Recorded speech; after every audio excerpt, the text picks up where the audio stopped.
Greetings and welcome back. Here's hoping you enjoyed your break. In this module, we'll look at issues in study design and analyses that will set us up for the rest of the term. We'll learn techniques to cover in detail and deal with some of the things we learn in this preliminary set of lectures.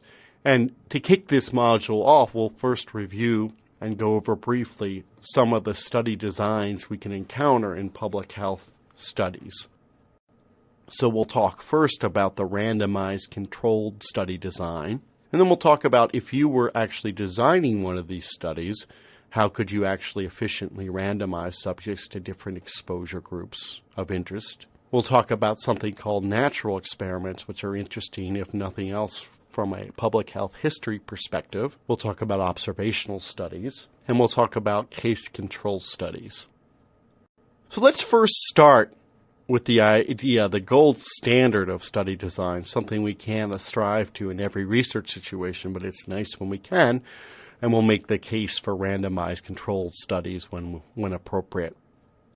So let me just try and make this case through an example, a very interesting classic example of a clinical trial. A study was performed to look at the effect of a drug, clofibrit, on mortality rates for individuals with heart disease. And the individuals were followed for 5 years after the administration of the drug.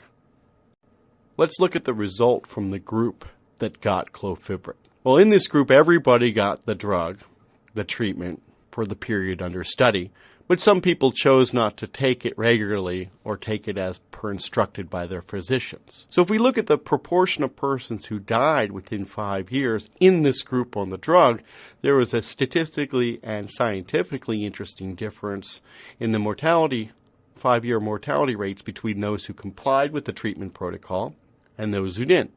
In the compliance group, 15% of that group died within the 5-year period, as opposed to the non-compliant group in which 25% died, a much larger percentage, at least in the estimate. And this was statistically significantly different. My question to you is, do these results alone strongly demonstrate the efficacy of clofibrit in reducing the mortality in subjects with coronary heart disease?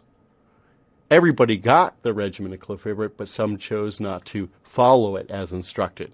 And we see this distinct difference in mortality between those who followed correctly the instructions versus those who did not. Well, interestingly enough, this was a randomized trial, and there was another group randomized to take placebo. And just like with the clofibrit group, there were those who complied and those who didn't with the treatment plan on the placebo. They didn't know they were on the placebo, and they were given the same regimen instructions as those randomized to the clofibrit group. And we see almost exactly the same results. In this group, everybody received the same non-treatment, if you will, the placebo. But the 5-year mortality proportion amongst the compliers was 15% compared to 25% between the non-compliers. And again, this difference was statistically significant.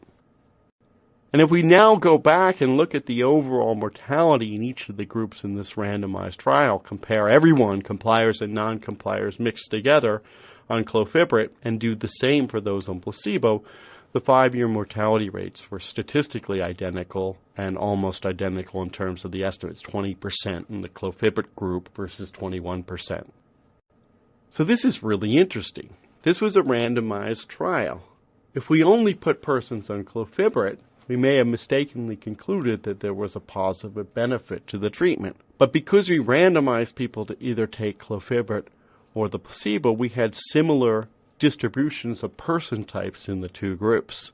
And it turns out when we compared the two groups, there was no significant difference between the treatment and placebo groups, neither statistically nor even qualitatively in terms of the results. Because we randomized, what we get, the purpose of randomization is to try to ensure that the only difference between the groups receiving different exposures by design is the exposure itself, that all other characteristics are similar amongst the persons in each of the groups. And it turns out that there was a similar distribution of complying types and non-compliers in each of the two groups, the clofibrit group and the placebo, and that the compliers were non-compliers within each group were similar with respect to other variables, i.e. we could not have predicted in advance who would comply and who would not based on other measured characteristics.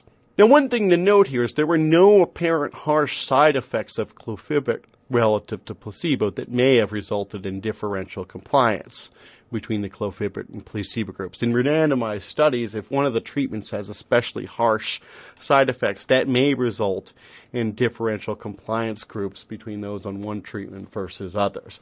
But here, what we had was just an equilibrium distribution of compliers and non-compliers in each of the two groups, and it appears that there was something about compliers that made them less likely to die in that 5-year period compared to non-compliers. So having this randomized control group, or randomizing persons to different groups, maybe different treatments if you don't have a control, or different exposures, etc., is really important because it accounts for many types of biases that could arise if persons self-selected to be in the exposure groups on their own.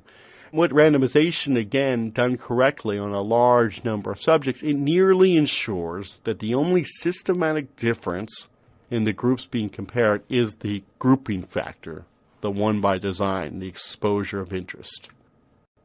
Let's go back to something we started off with in Lecture 1 of Stat Reasoning 1, a very famous randomized trial, the Salk polio vaccine trial, in which almost 400,000 school children were randomized. Roughly 200,000 were vaccinated for polio and 200,000 given a placebo. Slightly more than 200,000 in each of the groups. And at the end of the follow-up period, there were 82 cases in the vaccine group and 162 in the placebo group. And if you follow this up, if you look at the literature, you'll see subsequent analyses report slightly different numbers than that because some false positives, some false cases were discovered in each of the two groups. But that's the results we'll work with. So here are the results in 2x2 table format. Now, how could we test for an association between vaccine and placebo and see if we could have gotten such an extreme imbalance in the number of cases between the two groups just by chance? Well, we first standardized the number of cases by the number of people at risk in each of the groups, which was roughly 200,000 in each group, but we turned it into a percentage. Then we want to test whether the percentage with polio in the vaccine group was equal to the percentage in the placebo group after accounting for sampling variability. How could we do that? Well, that's a nice flashback to 611. We can either use Fisher's exact test or the chi-squared test. If you do so, it's a statistically significant result with a p-value less than 0.001. And that shows that after accounting for sampling variability, there's strong evidence of an association between the vaccine and reduced polio cases. But does that necessarily prove causation? Not always. Association may be spurious, but think about the design of this study. A large number of students were randomized, such that the only systematic difference between the persons who got the vaccine and those who didn't was the presence of the vaccine. It makes it much easier to establish causality. Somebody said, well, what if you gave the vaccine to healthier kids who are less susceptible to getting polio? Well, my response is the research is randomized. The health status of the kids in both groups should be similar overall because there was no linkage to the health status of each child and which group they were placed in. Similarly, the age distribution, similarly the sex distribution, similarly the distribution of other things that we may not even think about that may also be associated with polio should be similar between the vaccine and placebo group. And hence the only systematic difference is the presence or absence of the vaccine. So seeing such a striking difference shows not only an association, but coupled with the study design makes a strong case that the polio vaccine is the agent that caused the reduction in cases. So again, the benefits of randomization, just to reiterate, randomization helps protect against what we might call self-selection biases. We already talked about examples of these, but some examples of, if we let people choose which exposure group they're in or which treatment group they're in, we might get situations such that males more likely to volunteer for placebo than females. So our treatment and placebo group have different sex distributions. And if sex is somehow related to the outcome we're looking at, that could make it harder to get a clean-cut estimate of the efficacy of the treatment. Or maybe smokers are less likely to sign up for the exposed group. They're more likely to go in the unexposed or placebo groups. And so if smoking is related to the outcome of interest and also related to what group they're in, it may obfuscate or magnify any relationship between the outcome and the exposure by design. Or what if healthier persons are more likely to sign up for the intervention? Again, these are examples of self-selection biases that by using randomization, we bring in the role of chance. Chance is the only thing that determines where people go. Hence, they should be balanced on these other characteristics. So again, the goal of randomization is to eliminate any systematic differences in the characteristics of subjects in each group of the exposure groups under the study, save for the exposure levels themselves. So many epi-studies and public health studies are concerned with estimating association between two dichotomous variables, like the Salk polio vaccine trial. So this randomized study design we looked at is one example of a prospective cohort study. In the examples we looked at, subjects were randomized to one of two groups, and they were outcome-free at the time of randomization, and then they were followed until they developed the outcome. The exposure precedes the outcome by study design. It's called a prospective cohort study. We could have many other randomized studies where we had more than two groups, but again, the exposure would precede the outcome of interest. And that's where the prospective part comes in, and then the cohort just means group of persons. So a prospective cohort studies are where we choose a fixed number with and without exposures of interest. We choose how many people we want in each group, and we follow subjects for a set time period and determine who has the disease outcome of interest. In a randomized study, which is a type of prospective cohort study, the assignment into each of the exposures or groupings of interest is done by randomization. Some of the measures of association we compute for such studies include difference in proportions, which we talked about in the last term, relative risk or ratio proportions, and odds ratios, all of which we covered in the last term. So you might be thinking, this is great. If I can randomize, you've sold me on it.